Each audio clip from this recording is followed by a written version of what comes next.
শুধু আবু জাহেল ক্ষমতার লোভে যা করতো আজ থেকে হাজার হাজার বছর আগে, আপনি তো তাই করেন।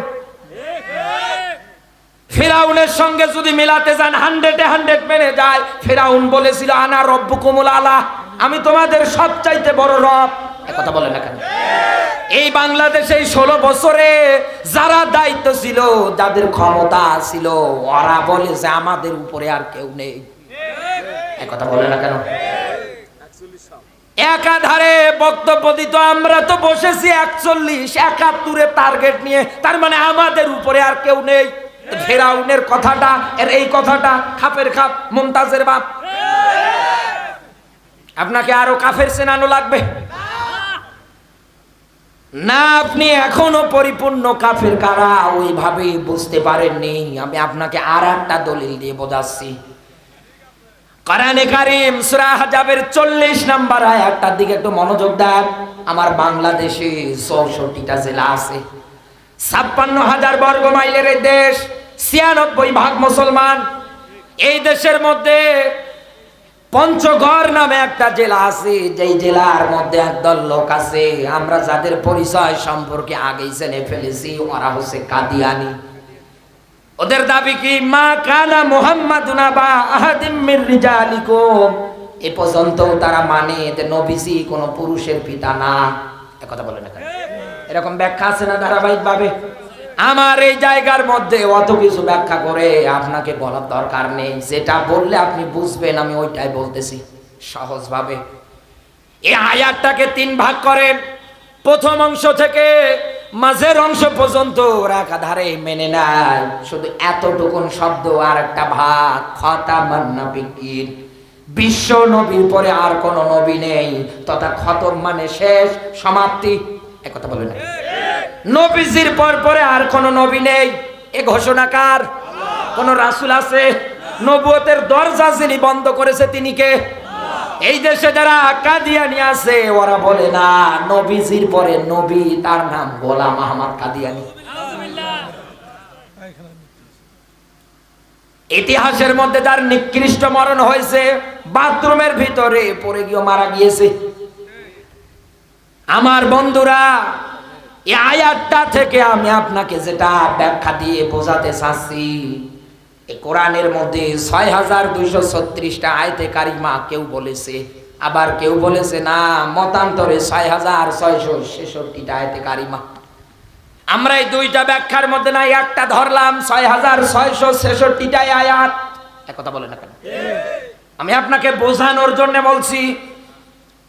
এই 6666টা আয়াতে কারিমার মধ্যে কাদিয়ানি যারা আছে, ওরা একটা আয়াত 3 ভাগ করে 2 ভাগ অস্বীকার করে। বিষয়টা এমন না শুধু একটু অংশ অস্বীকার করার কারণে এদেশে তামাম দুনিয়ার যত আলেম ওলামা আছে, সবাই এক বাক্যেই ফতোয়া দেয়, ঘোষণা দেয়, ওরা কাফের। একথা বলে না কেন? এবং আপনি আমি ওই ময়দান থেকে স্বীকৃতি দিচ্ছি, ওরা কাফেরের বাচ্চা, কাফের। এ ব্যাপারে কারো দ্বিমত নেই। এখন আমার প্রশ্ন, কাদিয়ানীরা কোরআনের একটা আয়াতের একটু অংশ অমান্য করার কারণে যদি কাফের হয়, এই বাংলাদেশে 16 বছরে একটা কোরআনের আয়াতও যারা মানলো না, এরা তো কাফেরের দাদার দাদা। ওরা যদি একটু অস্বীকার করার কারণে কাফের হয়, আর আপনি তো একটাও মানেন না, আপনাকে কোরআন বিজয়ের আন্দোলনের কথা বললেই আপনার রাগ হয়। একথা বলে না কেন? আপনি তোকমা লাগিয়ে দেন, এরা রাজাকার, এরা জঙ্গি, এই কথা বলে। শেষে তোমার সন্তান রাস্তায় নেমে বলছে তুমি কে আমি কে, বলে রাজাকার রাজাকার, তখন ভালো লাগে? বলতে বাধ্য হচ্ছি মুসলমান, এই দুনিয়ার ময়দানে এই রাজাকার অপবাদ দিয়ে কোরআনের শ্রেষ্ঠতম মুফাসসিরকে আমাদের কাছ থেকে কেড়ে নিয়েছে। 14 বছর কারাগারে পড়ে থাকা যা তা বিষয়, এই রাজাকার অপবাদ দিয়ে শ্রেষ্ঠতম মানুষটাকে তোমরা আমাদের কাছ থেকে কেড়ে নিয়েছো। আজও কত মানুষ তাহাজ্জুদ পড়ে পড়ে প্রত্যেকটা কোরআনের ময়দান থেকে এই লোকটার জন্য দোয়া করে। এই রাজাকারের অপবাদ দিয়ে মতিউর রহমান নিজামীর মতো মানুষকে দুনিয়া থেকে বিদায় করে দেওয়া হয়েছে, মীর কাসেম আলীকে বিদায় করা হয়েছে। এই কথা বলে এখন হিসাব করে যেখানে আমরা দেখতে পাচ্ছি এই বাংলাদেশে, এতদিন আপনি ভ্রান্ত ধারণায় ছিলেন, আমিও বইতে পড়েছি, একটা সত্য কথা বলছি, আজকের নিউজে দেখেছি, এগুলোকে জাতিকে জানানো আমার জন্য এখন দায়িত্ব। আপনি কি মনে করেন আমার দরকার নেই, আমাকে আপনাকে জানানোই লাগবে। এতদিন আপনার ছেলেকে আপনিও পড়িয়েছেন, আপনার মেয়েকে পড়িয়েছেন, আপনার বউ যদি লেখাপড়া করে আপনার বউ পর্যন্ত পড়েছে। 7ই মার্চ রেসকোর্স ময়দানে বঙ্গবন্ধু যে ভাষণ দিয়েছিলেন পুরো জাতির উদ্দেশ্যে, তিনি তার বক্তৃতার শেষ বাক্যে পর্যন্ত বলেছিলেন পেয়ারা পাকিস্তান জয় বাংলা। এই ঘোষণা তিনি দেননি, বরং বলেছেন পাকিস্তান জিন্দাবাদ। আসেন আমি আপনাকে বাংলা ভিশন, এটিএন নিউজ সব দেখাচ্ছি, আসেন আজকে তথ্য বের হয়েছে। মুসলিম মিল্লাতের জাতির পিতা যিনি, তিনি কে? আরো জোরে বলেন। মিল্লাতা আবিকুম ইব্রাহিম। মুসলিম মিল্লাতের জাতির পিতা একজন, তার নাম ইব্রাহিম। এই আয়াত তো আপনি মানলেন না। আপনার বাবাকে কে জাতির পিতা ডিগ্রি দিল জাতি জানতে চায়। ভিডিও আপনি, কথাবার্তা আপনি কাট সাট করে লাগিয়ে দিয়ে আপনার বাবা স্বাধীনতার মহান স্থপতি না, এ কথা রং ধারণা। বরং এই বঙ্গবন্ধু ছিল ইতিহাসের এই বাংলাদেশের সবচাইতে বড় স্বৈরাচার। এখন আপনার কলিজা ছিললেও আমার কিছু করার নেই, কারণ এগুলো অজানা ইতিহাস, এতদিন আমরা জানিনি, পড়িনি। আপনি জানতে পারবেন, খুব শীঘ্রই জানতে পারবেন। আপনার বাবা এই দেশ কায়েম করার জন্য, এই দেশে মানুষের শান্তির জন্য ভালো কিছু করা তো দূরে থাক, বরং আপনার বাবা এই দেশটাকে স্বাধীন করার পরে অস্থায়ী যে সরকার গঠন হয়েছিল তার প্রধানমন্ত্রী ছিলেন তাজউদ্দিন আহমেদ। একথা বলেন না কেন? তার মেয়ে তার বাবার নামে একটা বই লিখেছে, অনলাইনে আজও পাওয়া। বাবার নামে বই লিখেছে, ওই বইয়ের পৃষ্ঠাগুলোতে লিখেছে আমার বাবাকে এই স্বৈরাচারী জোর করে ক্ষমতাচ্যুত করেছে। কারণ দীর্ঘ 9 মাস ও তো জেলখানায় বন্দী ছিল। একথা বলেন না কেন?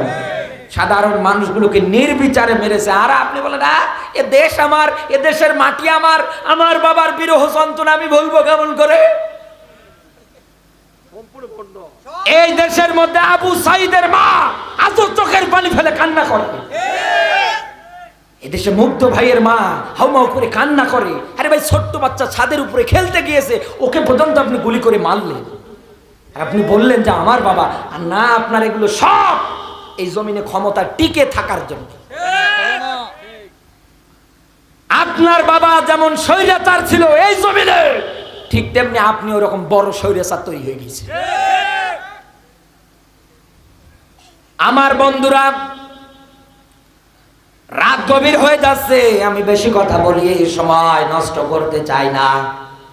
এই পৃথিবীর ময়দানে আপনাকে আমি আয়াত দিয়ে এটাই বোঝাতে চাচ্ছিলাম এই জমিনের ময়দানে কাফের কারা, এবং আমি আপনাকে কয়েকটা সংখ্যার মাধ্যমে উঠিয়ে দিয়েছি কাফের বৈশিষ্ট্যগুলো।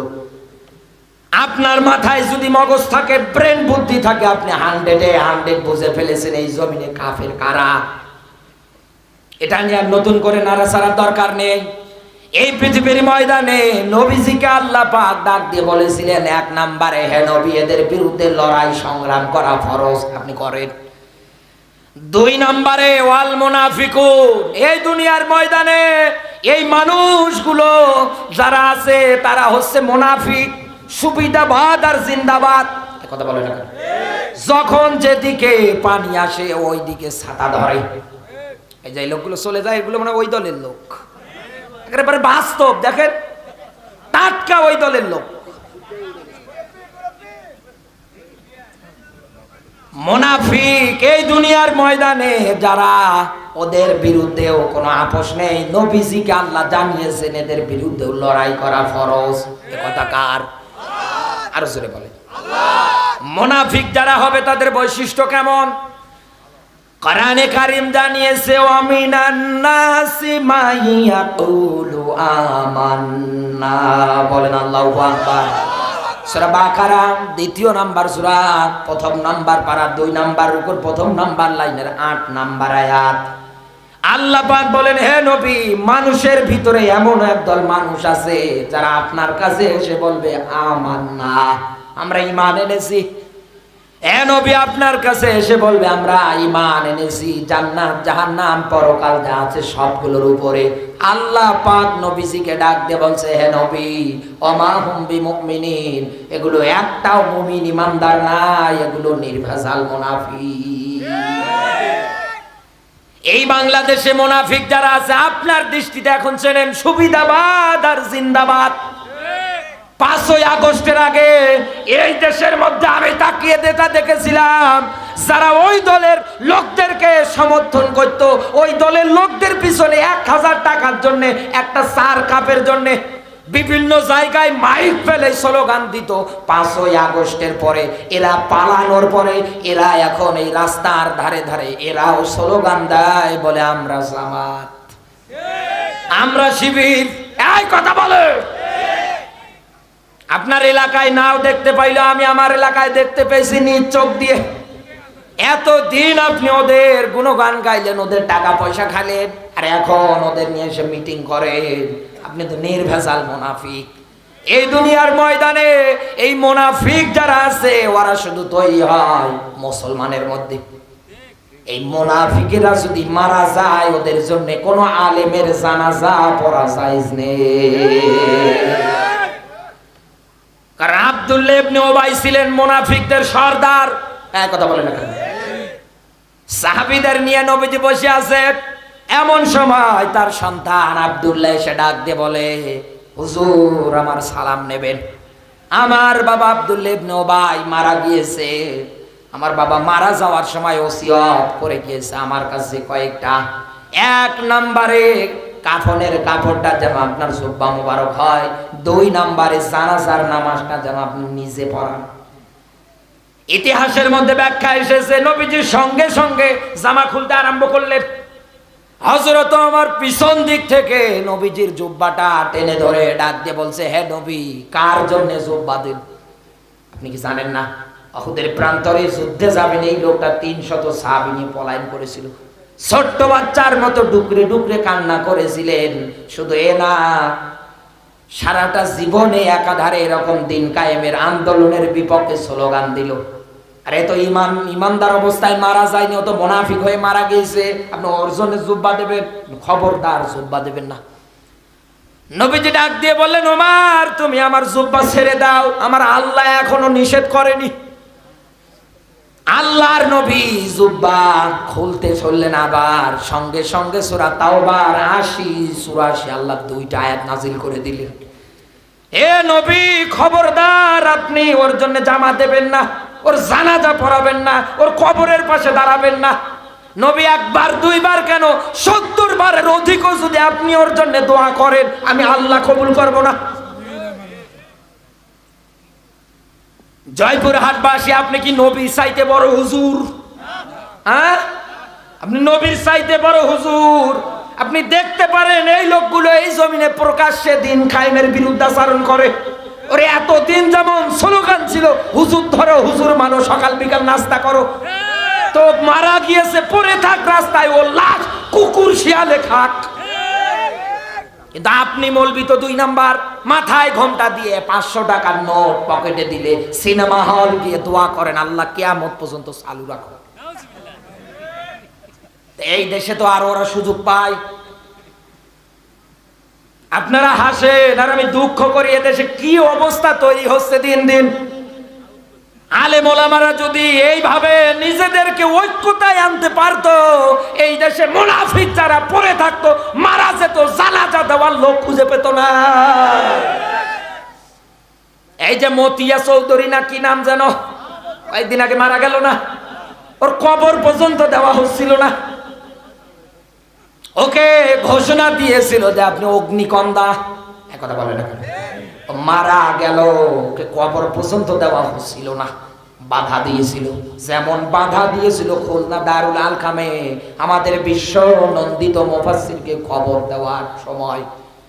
আমি নিজে মাদ্রাসাটা দেখেছি এবং খুলনার ওদিকে মাহফিলে গেলে আমি নিজে ওই জায়গাটায় একবার হলেও ছুটে যাই।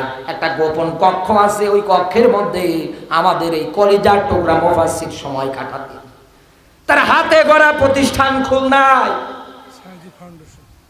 ওই জায়গার মধ্যে ওনাকে দাফন করার কথা ছিল, দাফন করতে দেয়নি।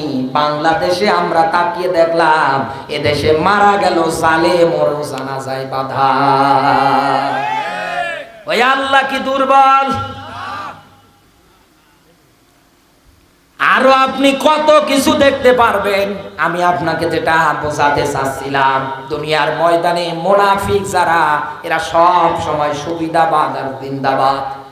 এই আয়াতের ব্যাখ্যা করতে গিয়ে তাফসিরুল কোরআন বিল কোরআনে আমি আর একটা আয়াত পেয়েছি, সংক্ষেপ করে বলছি, শুধু পয়েন্টগুলো বলছি আপনাকে বোঝানোর জন্য। এই দুনিয়ার ময়দানে মুসলিম যত জাতি আছে, এই মুসলিম জাতিদেরকে আল্লাহ 3 ভাগে ভাগ করেছেন। কাতার কয়টা?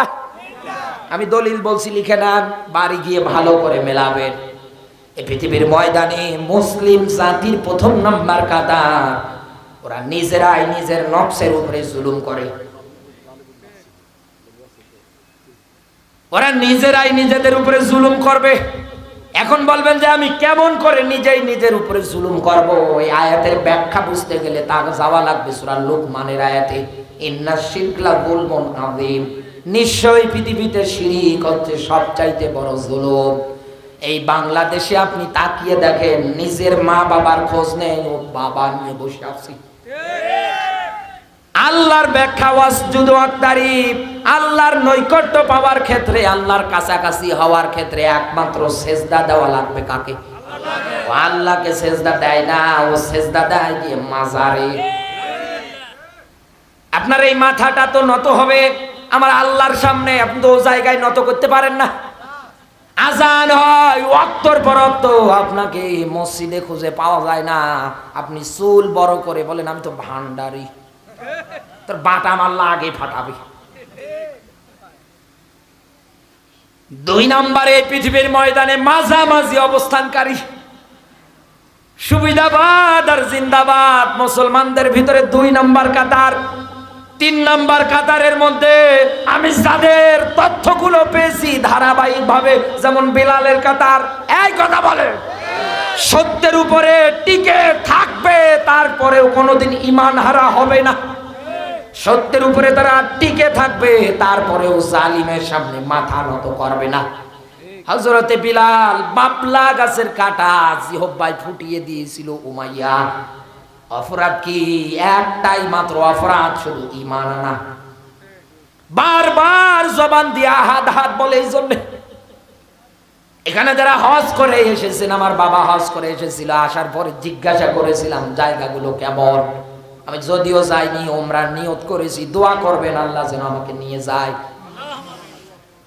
আর বাবা ডাক দিয়ে বলে, বেটা পায়ের মধ্যে যদি জুতো না থাকে মরুভূমির ওই বালুগুলো দিয়ে হাঁটতে পারবা না, এত উত্তপ্ত।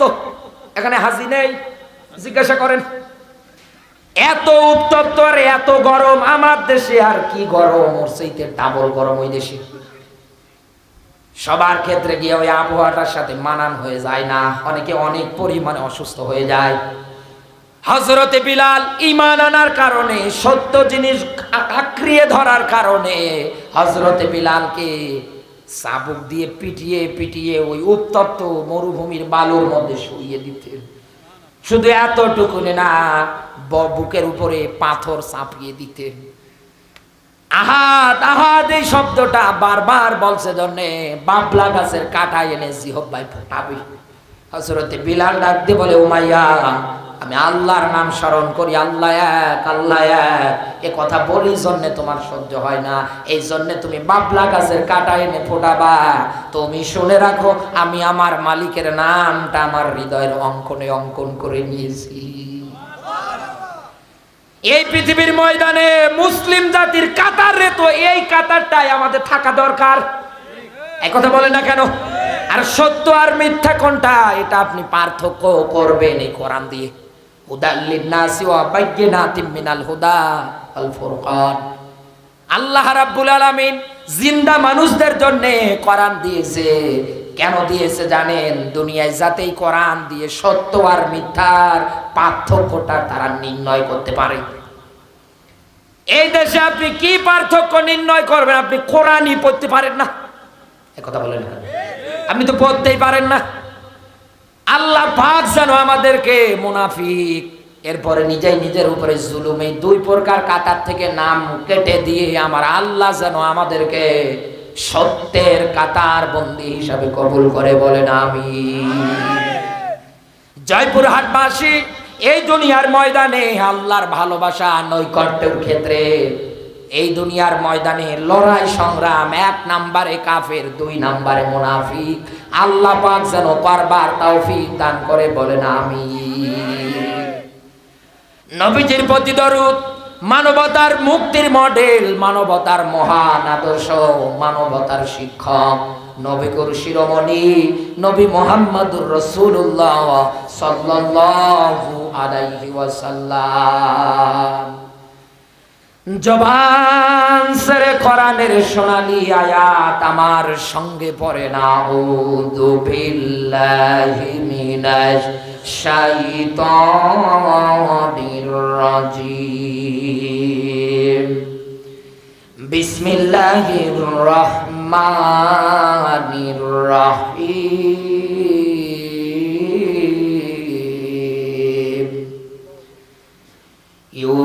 ইউরিদুনা লিয়ুতফিউ নূরাল্লাহি বিআফওয়াহিহিম ওয়াল্লাহু মুতিম্মু নূরিহি ওয়ালাউ কারিহাল কাফিরুন।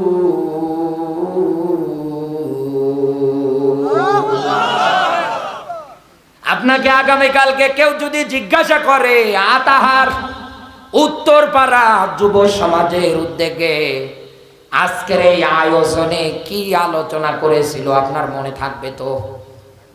হ্যাঁ, আপনি বলবেন সূরা সফ 61 নম্বর সূরা 28 নম্বর পারার 8 নম্বর আয়াত থেকে কথা বলেছিল। সাবজেক্ট নির্ধারণ হয়েছিল দিন বিজয়ের আন্দোলন। করবে কারা? দিন বিজয়ের আন্দোলন করবে কারা? আরো জোরে বলেন, বলেন বলেন। এতদিন আপনি আয়াতের ব্যাখ্যাটা কোন মুফাসসিরের মুখে কিভাবে শুনেছেন আমি জানি না। আমার ছোট্ট মেধা দিয়ে আমি আপনাকে গবেষণা আকারে বোঝানোর জন্য মনস্থ করেছি। আপনি আমাকে কয়েকটা মিনিট শুধু সময় দেন। এই দুনিয়ার ময়দানে আল্লাহর ব্যাখ্যা, ইউরিদুনা লিতুফিউ নূরাল্লাহি বিআফওয়াহিহিম। কাফের, বেঈমান, মুনাফিক এরকম মানুষ যারা আছে এই দুনিয়ার ময়দানে তারা চাইবে মুখের ফুৎকার দিয়ে আল্লাহর নূর কিতাবটা বিদায় করে দিতে। এ কথা কার? আমি কিন্তু আগেই বলেছি কিতাবের নাম আন-নূর, কিতাবের নাম শেফা, তথাই কোরআনের নাম। একটা আয়াতের ব্যাখ্যা বলতে গিয়ে আমি আপনাকে কিতাবের নামগুলোর ব্যাখ্যা দিয়েছিলাম। এবার এই কিতাবের আরেকটা নাম আল্লাহ এই জায়গায় ব্যবহার করেছে। এমনকি এই নূর নাযিল করার পরে এই কিতাবের ব্যাপারে আমার আল্লাহ পাক যেটা স্পষ্ট আকারে ঘোষণা দিয়েছেন, এটার হেফাজতের দায়িত্ব কার? হাফিজুন, হেফাজতকারীকে। এটার হেফাজত কি ইনি করবে? আপনি করবেন? আমি করব না। এ পৃথিবীর ময়দানে এই নূর যিনি নাজিল করেছেন তিনি তো এটার হেফাজতের দায়িত্ব নিয়েছেন। তাহলে আল্লাহ এই জায়গার মধ্যে আফওয়াহিহিম মুখের ফুৎকার দিয়ে নেভাবে কেন ব্যাখ্যা দিলেন? বলেন আমাকে কেন দিলেন? আপনি আরো আশ্চর্য হয়ে যাবেন এ ব্যাপারে তথ্য খুঁজতে গেলে। এই পৃথিবীর ময়দানে কাফের, বেঈমান যারা আছে, মুনাফিক যারা আছে, এই কিতাব যারা পছন্দ করে না, যারা অপছন্দ করে, কোন গরু ছাগলে কিতাবের বিরুদ্ধে স্লোগান দেয়? এই পৃথিবীর ময়দানে আপনার আমার দৃষ্টিতে যারা স্লোগান দেয় তারা মানুষ। একথা বলেন না কেন? আর মানুষদের ব্যাপারে আল্লাহর কিতাবের স্পষ্ট ব্যাখ্যা। এখানে আলেম যারা আছে জিজ্ঞাসা করেন খুলিকাল ইনসানা দাইফা। আল্লাহ যদি শুধু দইফ দিতেন না, আল্লাহ এক আলিফ টান দিয়ে বলছে দইফা, আমি মানুষ বানিয়েছি একেবারে দুর্বল করে। জয়পুরহাটের মুসলমানেরা মানুষ তো দুর্বল, এবার মনে হয় শয়তান শক্তিশালী।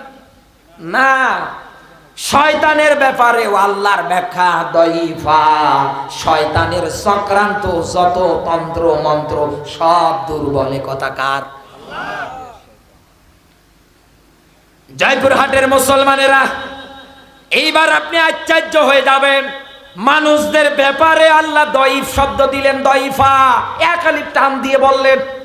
এরপর পরে এই দুনিয়ার ময়দানে শয়তানের ধোকার ক্ষেত্রে, চক্রান্তের ক্ষেত্রে আল্লাহর ব্যাখ্যা দঈফা, এক আলিফ টান দিয়ে বললেন যে একেবারে দুর্বল। কিন্তু আর একটা কোরআনের আয়াতের মধ্যে আমার আল্লাহ পাক আর দঈফ শব্দ ব্যবহার করে নাই। এবার আল্লাহ নিজে ব্যবহার করেছে সূরা ইউসুফ 28 নম্বর আয়াতের মধ্যে আল্লাহর ব্যাখ্যা, ইন্না কাইদা কুন্না আযীম, মেয়েদের চক্রান্ত বড় ভয়ঙ্কর। যেমন তেমন শব্দ না, আযীম এর উপরে আর শব্দ হয় না। এ পৃথিবীর ময়দানে মেয়েদের ষড়যন্ত্র চক্রান্ত একেবারে ভয়ঙ্কর। এ কথা কার? আল্লাহ এ তথ্য দিলেন কেন? মানুষ তো দুর্বল, এ ব্যাপারে আবার আল্লাহর এ তথ্য কেন? এমনকি বিশ্ব নবী মেয়েদের ব্যাপারে হাদিসের মধ্যে জানিয়েছেন, নবীজির কাছে সাহাবী আসলেন, আসার পরে ডাক দিয়ে বলছে, হুজুর মা বাবা বেঁচে আছে, হকদার কে বেশি? নবীজি বললেন, উম্মুকা, তোমার মা। এরপরে কে? বলে তোমার মা। এরপরে কে? তোমার মা। তিনবার নবীজি মায়ের কথা বললেন, চতুর্থবার আল্লাহর নবী বললেন তোমার বাবা। তার মানে নবীজি এই জায়গার মধ্যে 3 গুণ সম্মান মেয়েদের বাড়িয়ে দিলেন। সেই মেয়েদের ব্যাপারে আল্লাহ আযীম শব্দ কেন দিলেন? এই আয়াতের মিনিং ব্যাখ্যা বুঝতে গেলে বন্ধু আপনাকে নবী ইউসুফ আলাইহিস সালাতু ওয়াস সালামের জীবনের সঙ্গে একটু পরিচিত হওয়া লাগবে। সম্মানিত মায়েরা যারা বসে আছেন, আমি জানি আপনারা আমার নামে বদদোয়া দিয়ে যেতে বাধ্য হবেন। আপনি বলতে বাধ্য হবেন যে আল্লাহ এ কোন হুজুরের মরণ দাও, বলবেন। এইবার আসেন আমি আপনাকে আয়াতটার বাস্তব ব্যাখ্যা বোঝাচ্ছি। থাকবেন তো? থাকবেন? বাস্তব ব্যাখ্যা আমি আপনাকে বোঝাচ্ছি। ওই যে জুলাইখা 13টা দরজার মধ্যে তালা বদ্ধ করে নবী ইউসুফকে যখন একটা কামরায় নিয়ে গিয়েছিল, চতুর্দিকে উল্টা পাল্টা দৃশ্য। একটা পর্যায়ে জুলাইখা শরীর থেকে কাপড় খুলবে, নবী ইউসুফ ওই জায়গায় ডাক দিয়ে বলছে, ইন্নী আখাফুল্লাহ, আমি আমার আল্লাহরে ভয় করি। জুলাইখা এই ব্যাখ্যা শোনার পরে হাতে কালো কাপড় নিয়েছে। ওর দৃষ্টিতে রব বলতে, প্রভু বলতে ওই যে মাটি দিয়ে বানানো মূর্তি ভাস্কর্য গুলো মনে হয়। ও আস্তে করে এভাবে ঢেকে ঢেকে দিচ্ছে, ডাক দিয়ে বলছে, ইউসুফ এ তো কোনো ব্যাপার না, আমার রব দেখে থাকবে না, যে আমি ঢেকে দিলাম, এবার অসুবিধা নেই। নবী ইউসুফ ওই জায়গার মধ্যে আমার আল্লাহর পক্ষ থেকে বাঁকড়া, নবী ইউসুফ আপনি শুধু দৌড়াবেন। আমি শুধু আপনাকে এক্সাম্পল আকারে বোঝানোর জন্য শর্ট করে মূল থিওরিটা বলছি। এটা কিন্তু লম্বা আলোচনা কোরআন হাদিসের আলোকে অত দূর করতে গেলে অনেক সময় লাগবে, এজন্য আমি শুধু শর্ট করে আপনাকে বোঝাচ্ছি।